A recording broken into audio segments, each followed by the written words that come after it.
against Auburn. It was pouring down rain. We were sitting straight up above us in section KK, all the way up at the top. It was raining so hard, there were moments when you couldn't even see the other side of Neyland Stadium. What makes that game so significant is not just the UT beat Auburn, but I was sitting there and I was watching Beth, and she was so invested and so a part of what was going on in the stadium. That was the moment, believe it or not, that I decided I needed to make her my wife. The good news is it only took 2 more seasons to convince her to marry me.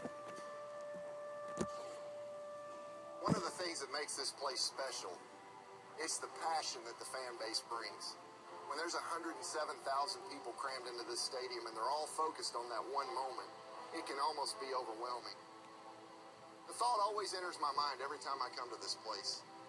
What would happen if we brought that same level of passion that we show on Saturdays and we brought that into our daily life? I mean, can you imagine if we approached our marriages or how we raise our kids, or if every Monday morning we woke up and we went to our job with that same passion? I think it would be a difference maker for most of us.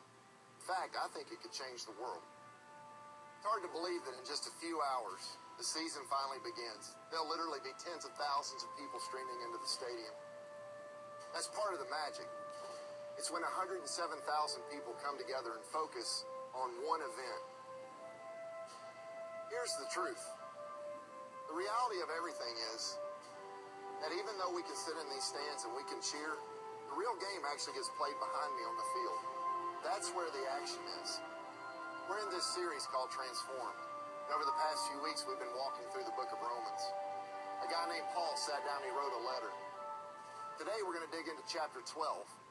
And in chapter 12, Paul makes a very clear argument that if we're going to play the game of life, we got to get out of the stands and get on the field. Because it's on the field where we can see God work in amazing and astounding ways.